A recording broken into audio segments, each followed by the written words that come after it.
¿Quieres vivir tu mejor versión? ¿Quieres dejar de buscar lo que falta y empezar a poner en práctica todo lo que ya sabes? Cuando tu autocontrol se vuelve mayor que tus miedos, algo cambia de verdad. Tus emociones dejan de gobernarte, dejan de sabotearte y comienzan a trabajar a tu favor. La mente deja de ser enemiga y empieza a construir paso a paso, decisión tras decisión, una vida alineada con tu capacidad interna. Este es el momento en el que dejas de reaccionar y empiezas a tomar el control. Es como atravesar una puerta y darte cuenta de que tus limitaciones, tus microsabotajes y tus viejos patrones quedaron del otro lado. No porque hayan desaparecido, sino porque ahora ya no respondes a ellos de la misma manera. Piensa en la última vez en que algo cambió de verdad en tu vida. No un intento entusiasmado que duró pocos días, sino un cambio real, de esos que reorganizan todo por dentro y te colocan en otra línea de acción. Si llegaste a este video ahora, no es por casualidad, es porque algo en ti ya entendió que no basta con sentir, reflexionar o desear. Es necesario aprender a actuar de forma diferente. Este no es un llamado a repetir el pasado, es una invitación a ordenar lo que ya despertó en ti y transformarlo en práctica. Presta atención a lo que viene a continuación. 1. Suelta lo que vienes escondiendo. Algunos sentimientos se quedan dentro de nosotros. Guardamos emociones en lo más íntimo. Una vez que sufrimos rechazo, una necesidad que fue ignorada y tratada como una exageración. Un sentimiento que fingiste que no importaba para no perder a alguien. Un lugar, una oportunidad. Eso no desaparece solo porque seguiste adelante. Eso se queda, se acumula, se aloja. Seguir adelante no significa que esté resuelto. Significa solo que aprendiste a funcionar cargando. Algunas cosas permanecen en ti y mientras permanecen, siguen actuando. Entran en tus decisiones, en tus relaciones, en la forma en que confías, en la manera en que reaccionas cuando algo amenaza con salirse de control. El inconsciente no olvida lo que fue empujado hacia adentro. Revive, repite, se infiltra y decide por ti sin pedir permiso. Puedes incluso ordenarlo de afuera, donar ropa, arreglar cajones, cambiar de rutina. Pero la verdadera ligereza no nace afuera. Empieza cuando te vuelves capaz de soltar lo que quedó atrapado por dentro. Y soltar no es renunciar a tu historia, no es negar que dolió, no es fingir que no tuvo impacto. Soltar es reconocer que eso ya cumplió el papel que tenía que cumplir. Te enseñó límites, te dio percepción, te obligó a madurar. Pero si sigues cargándolo, deja de ser aprendizaje y se convierte en prisión. El apego emocional crea fronteras silenciosas. Define hasta dónde te permites llegar, cuánto te entregas, cuánto te proteges, cuánto confías. Es como tener un cuarto cerrado con llave dentro de ti. La vida sigue, trabajas, te relacionas, funcionas, pero ese espacio cerrado sigue ocupando lugar, acumulando peso, robando aire, y con el tiempo te acostumbras a vivir apretado, como si eso fuera normal. Soltar es desbloquear esa puerta, no para borrar lo que pasó, sino para dejar de vivir prisionero de eso. Cuando los estoicos hablaban de libertad interior, no hablaban de controlar el mundo, hablaban de esa capacidad rara y poderosa de no ser gobernado por lo que ya pasó, de no permitir que dolores antiguos sigan decidiendo tu forma de vivir hoy. La práctica de hoy es simple, pero exige coraje. Elige un sentimiento que vienes escondiendo, rencor, culpa, rabia o tristeza, y escribe sobre él. No para justificar, no para acusar, no para castigarte.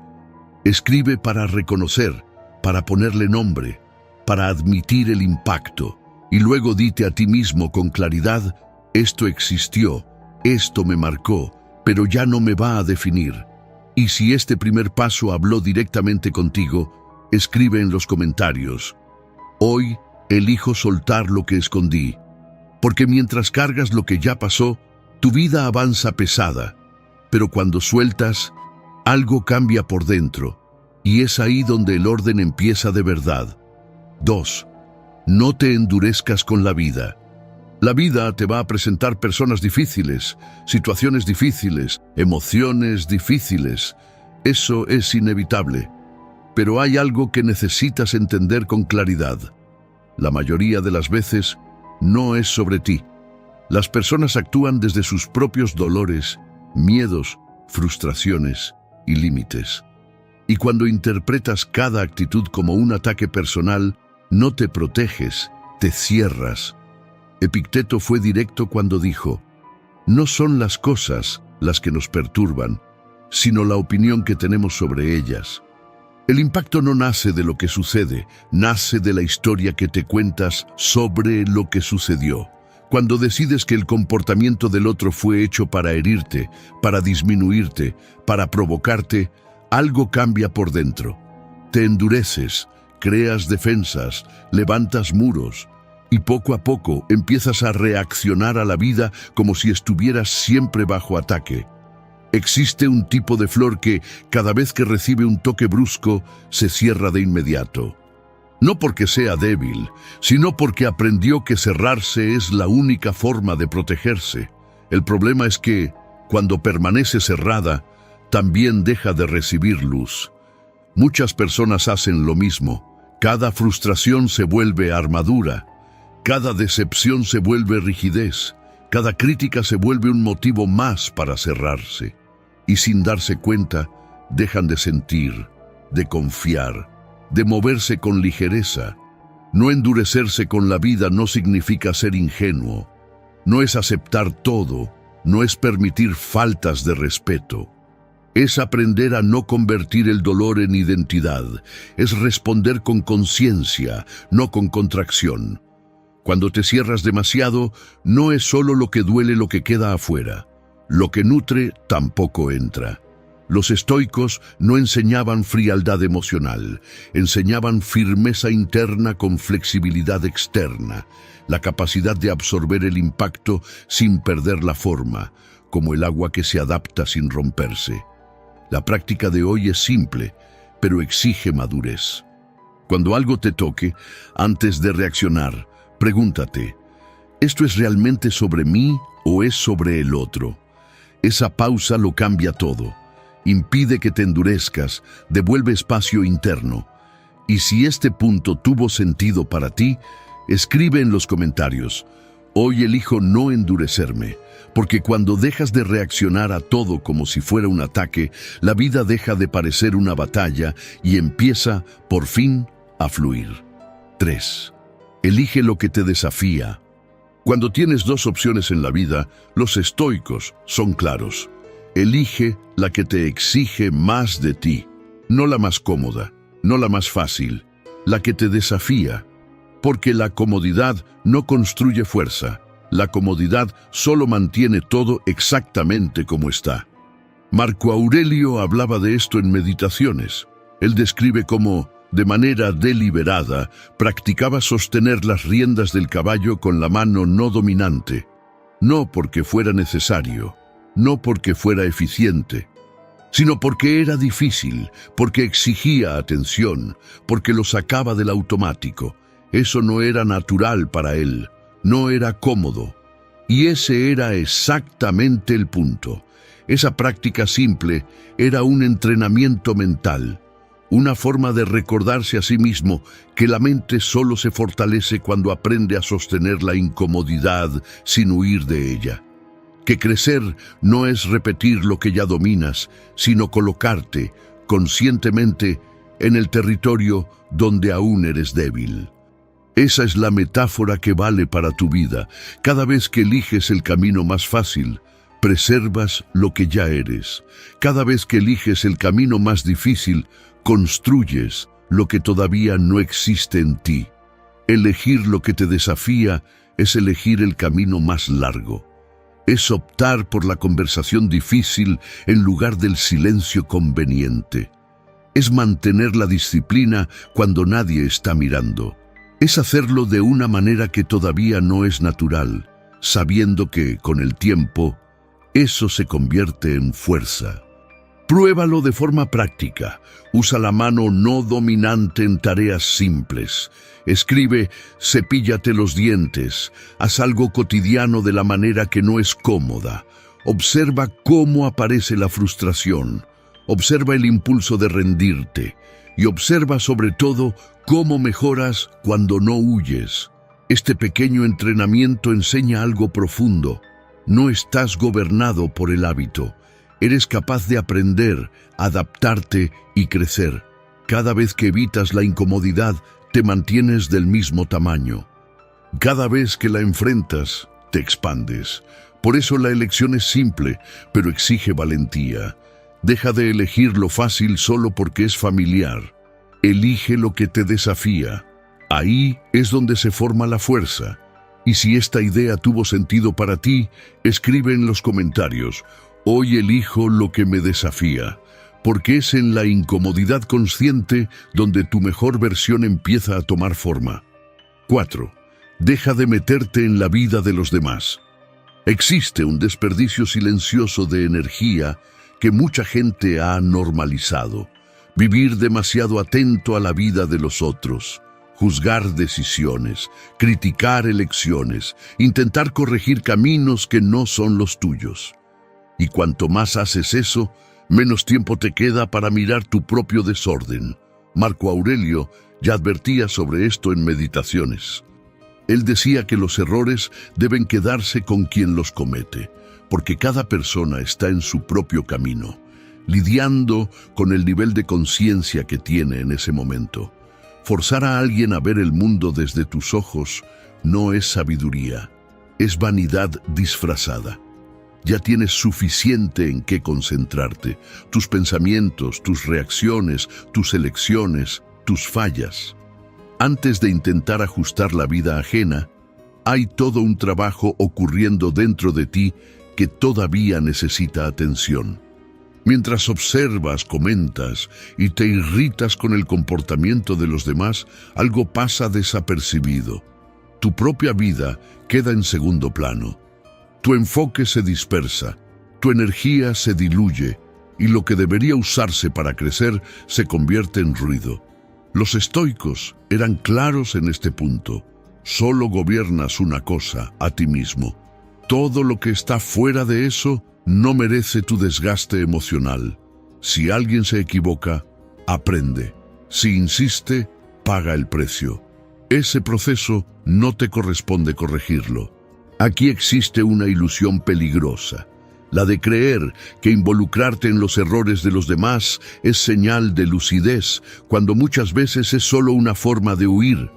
Es más fácil señalar que mirar hacia adentro, más cómodo corregir que corregirse. Marco Aurelio era directo. Si todavía no eres impecable en lo que depende de ti, entonces no hay ninguna razón para entrometerte en la vida ajena. La verdadera autoridad nace del ejemplo silencioso, no de la interferencia constante. La práctica de hoy es simple y es incómoda. Cada vez que sientas ganas de opinar, juzgar o corregir a alguien, detente y pregúntate: ¿qué en mi propia vida estoy evitando mirar ahora? Usa esa respuesta como dirección. Trabaja en tu propia claridad, en tu propia disciplina, en tu propia mejora, porque cuando te ocupas de lo tuyo con seriedad, el mundo alrededor deja de ser distracción y se convierte en consecuencia. Y si esto tuvo sentido para ti, escribe en los comentarios: yo me ocupo de lo mío, porque cuanto menos te metes en la vida de los demás, más espacio creas para ordenar la tuya. 5. Empieza a hablar menos. No te das cuenta, pero una parte enorme de tu desgaste viene de cuánto hablas, de cuánto explicas, de cuánto te justificas, de cuánto intentas ser entendido todo el tiempo. Los estoicos sabían esto. Zenón, el fundador del estoicismo, decía que la naturaleza nos dio 2 oídos y una sola boca por una razón. No es casualidad, es una advertencia. Cuanto más hablas sin necesidad, menos escuchas. Y cuando no escuchas, pierdes percepción, pierdes claridad, pierdes fuerza. Cuando hablas demasiado, no estás presente, no estás observando, no estás entendiendo el entorno, estás demasiado ocupado tratando de sacar algo hacia afuera. Y aquí está el punto que casi nadie acepta. Muchas veces, hablar no es comunicación, es ansiedad intentando aliviarse. Hablas para defenderte antes de ser atacado. Hablas para justificar decisiones que ni siquiera han sido cuestionadas. Hablas para llenar silencios que, en realidad, podrían enseñarte algo. Mientras tanto, dejas de escuchar señales, intenciones, límites, oportunidades. Quien habla demasiado revela más de lo que debería, expone inseguridad, muestra fragilidad, pierde autoridad sin darse cuenta. El silencio, en cambio, concentra poder, crea espacio, obliga al otro a mostrarse. Te da tiempo para observar, interpretar y elegir mejor tus palabras si es que necesitan ser dichas. Marco Aurelio escribía que debemos hablar solo cuando sea necesario y útil. No cuando estamos dominados por la emoción, no cuando queremos probar algo, no cuando estamos reaccionando. Y hay algo todavía más profundo en esto. Cuando reduces el ruido externo de tu propia voz, empiezas a escuchar mejor lo que ocurre dentro. Los pensamientos se vuelven más claros, las emociones desaceleran, la mente deja de correr detrás de la validación y empieza a recuperar el control. Hablar menos no solo cambia la forma en que los demás te ven, cambia la forma en que te gobiernas. Empiezas a responder en lugar de reaccionar, a elegir en lugar de explicarte, a sostener el silencio sin incomodidad, y eso es una señal clara de madurez emocional. Hablar menos no es ser frío, es ser preciso, no es callar por miedo, es elegir el momento correcto. No es tragarse todo, es filtrar. Cuando aprendes a hablar menos, tu mente se vuelve más clara, tus decisiones más firmes, tu presencia pesa más. Las personas empiezan a escucharte justamente porque no hablas todo el tiempo. La práctica de hoy es simple, pero exige autocontrol. Durante el día, antes de responder, antes de explicar, antes de justificarte, haz una pausa. Pregúntate, ¿esto necesita ser dicho? ¿Esto mejora algo? ¿Esto me fortalece o solo alivia mi ansiedad? Si la respuesta es no, guarda silencio. Cuando dominas el silencio, la confusión disminuye y te organizas por dentro. Y si hoy decidiste observar más y hablar solo lo necesario, déjalo marcado. Hoy elijo hablar menos. Quien aprende a gobernar su propia boca no tarda en gobernar su propia mente. 6. Deja de buscar validación. Cada vez que haces algo bien, algo casi automático ocurre por dentro. Aparece el deseo de ser visto, de ser reconocido, de recibir alguna señal de que eso tuvo valor. A veces es un elogio, a veces es un agradecimiento, a veces es solo la expectativa silenciosa de una respuesta. Y cuando eso no llega, incluso sin darte cuenta, algo en ti se frustra. Esto es más común de lo que parece. No significa debilidad, significa simplemente que en algún punto aprendiste a medir el valor de lo que haces por la reacción de los demás. Pero observa con calma lo que sucede en ese momento. Cuando empiezas a actuar esperando validación, tu acción ya no es completamente libre, lleva una expectativa, y cuando la respuesta externa no aparece, tu tranquilidad se va con ella. No porque hayas hecho algo mal, sino porque pusiste tu paz en manos que no son las tuyas. Marco Aurelio veía esto con mucha claridad. Escribió algo simple y directo. ¿Alguien se benefició de tu acción? Eso ya es suficiente. ¿Por qué todavía buscas crédito? ¿Por qué quieres una recompensa más allá de eso? Esta pregunta no acusa, revela. Revela un hábito silencioso que debilita la mente. Hacer lo correcto, pero seguir mirando hacia afuera, esperando que alguien confirme tu valor. Mientras necesites ser reconocido, estarás dependiendo. dependiendo de la mirada, de la reacción, de la respuesta, del agradecimiento del otro.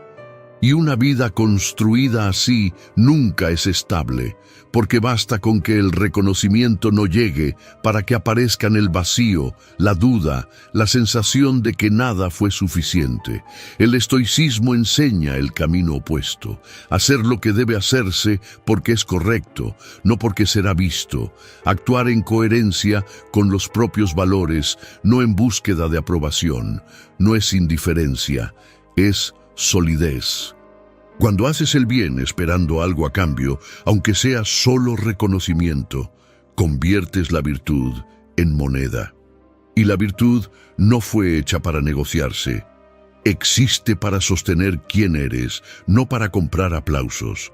Hay una fuerza silenciosa en actuar sin público, en cumplir lo que debe cumplirse, incluso cuando nadie se da cuenta, nadie agradece, nadie elogia.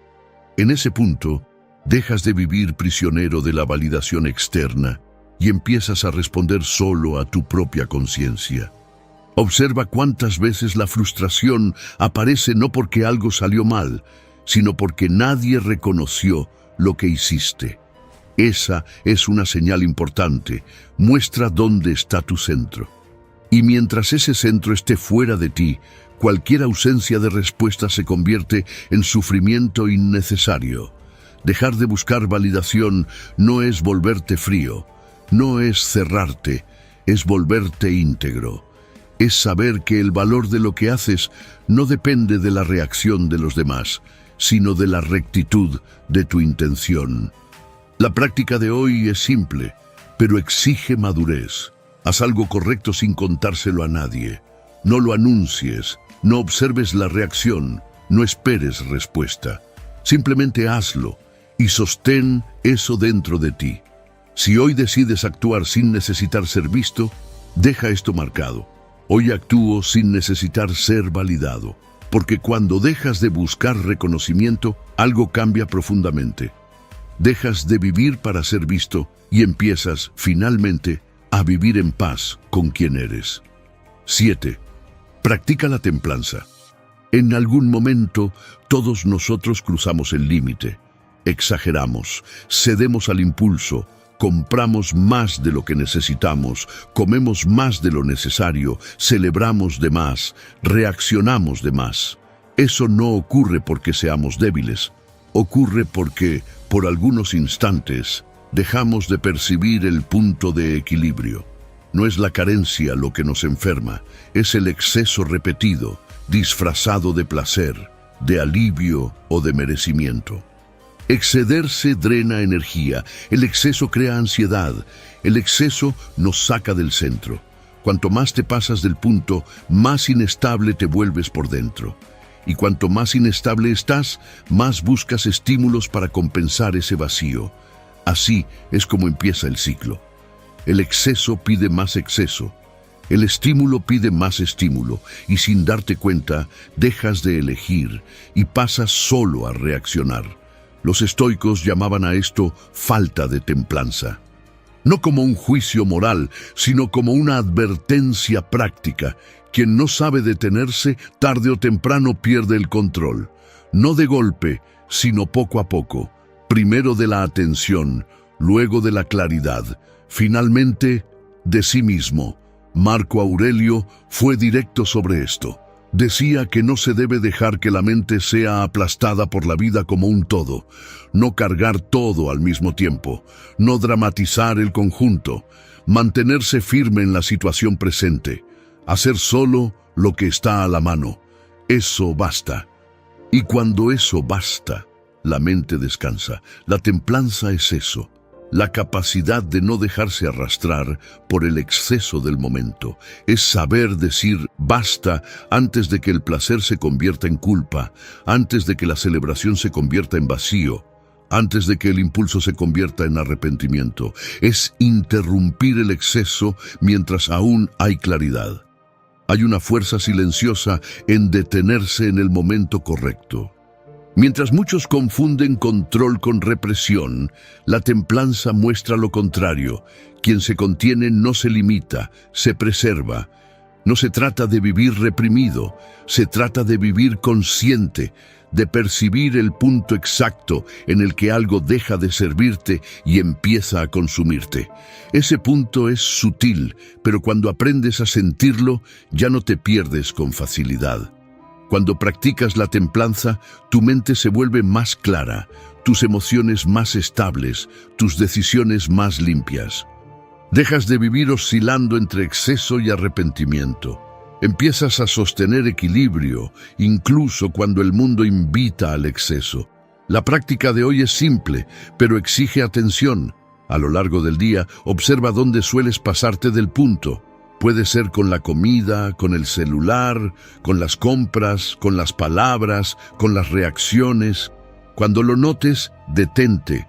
No avances un paso más. No negocies con el impulso. Quédate ahí. Concéntrate solo en lo que está frente a ti, en lo que está bajo tu control ahora, no en el después, no en el exceso, solo en el ahora. Eso basta, porque quien aprende a contenerse en el momento correcto no pierde libertad, gana dominio. Y el dominio es una de las formas más profundas de paz interior. 8. Elimina la confusión mental. Existe un cansancio que no viene del cuerpo, viene de la mente demasiado llena. Pensamientos sueltos, preocupaciones abiertas, tareas sin resolver, ideas que giran y giran sin encontrar nunca un lugar donde aterrizar.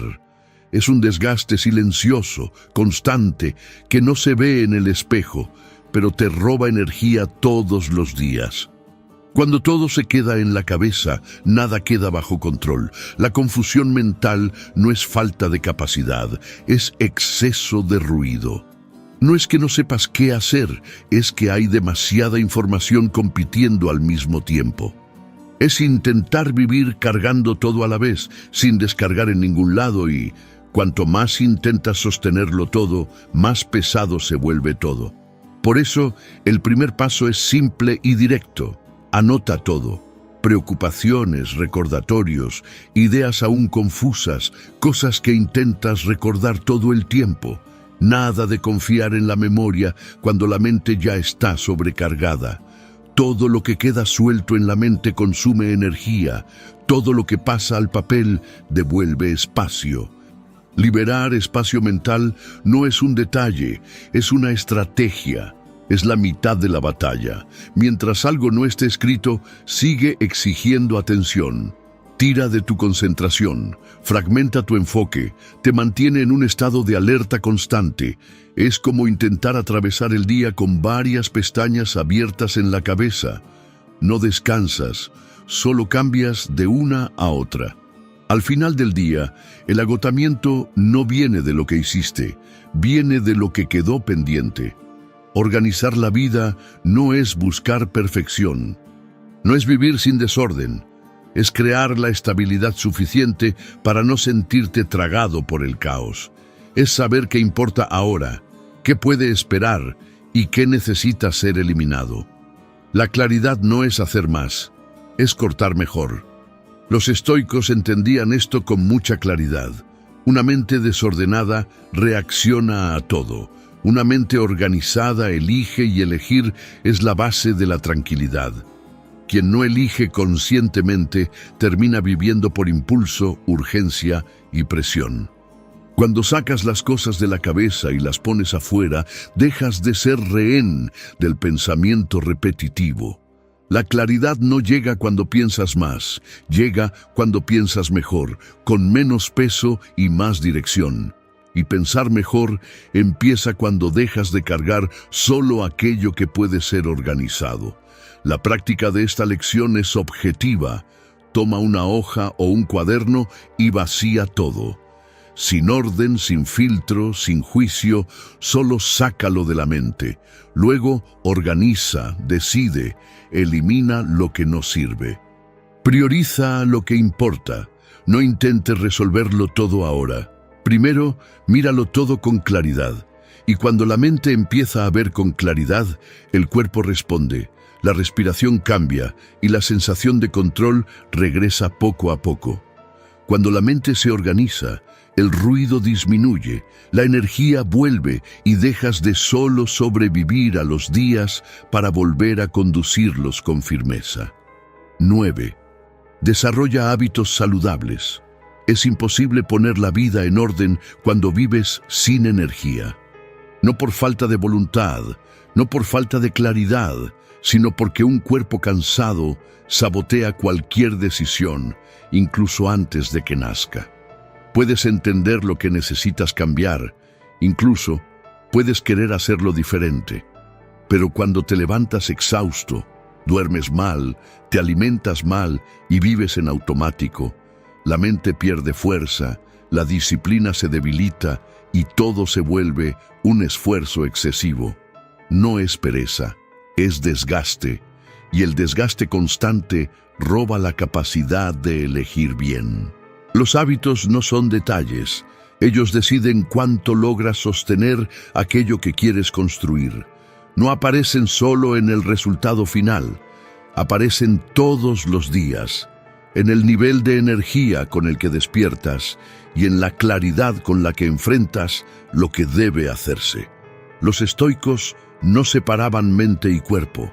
Para ellos, un cuerpo descuidado debilita el espíritu y una mente frágil nace casi siempre de un cuerpo abandonado. No existe claridad duradera en un cuerpo constantemente agotado. No existe autocontrol cuando el cuerpo vive en estado de supervivencia. Mira con honestidad tu rutina, cómo duermes, cómo te alimentas, cuánto te mueves o cómo comienzas y terminas tus días. Esto no es secundario, esto es la base. La forma en que cuidas tu cuerpo hoy determina el tipo de mente que tendrás mañana. Cuando creas hábitos saludables, algo cambia de manera silenciosa. La mente se vuelve más estable, las emociones pierden el exceso, las decisiones se vuelven más claras. Dejas de vivir reaccionando y empiezas a sostener elecciones, dejas de apagar incendios internos y comienzas a construir consistencia. No se trata de perfección, no se trata de radicalismo, se trata de coherencia. Un cuerpo cuidado sostiene una mente firme sostiene una vida organizada. La coherencia es hacer lo básico bien hecho todos los días, incluso cuando nadie está mirando. Y aquí está el punto más importante: nadie construye orden interior viviendo en un desgaste físico constante. No gobiernas tu vida cuando estás demasiado cansado para decidir. Quien vive exhausto no elige, solo reacciona. Hoy elige un hábito simple que le devuelva energía a tu cuerpo. Dormir mejor, caminar todos los días, tomar más agua, reducir excesos, moverte. No elijas varios, elige uno y cúmplelo. La disciplina no comienza con grandes cambios, comienza con una constancia pequeña. Porque cada hábito saludable es un voto silencioso a favor de la vida que quieres vivir. Y sin energía no existe orden, existe solo supervivencia. Gracias por haber llegado hasta aquí. Si este vídeo te ayudó a ver las cosas desde otro ángulo, te invito a suscribirte al canal. Aquí seguimos juntos reflexionando, creciendo y construyendo fuerza interior.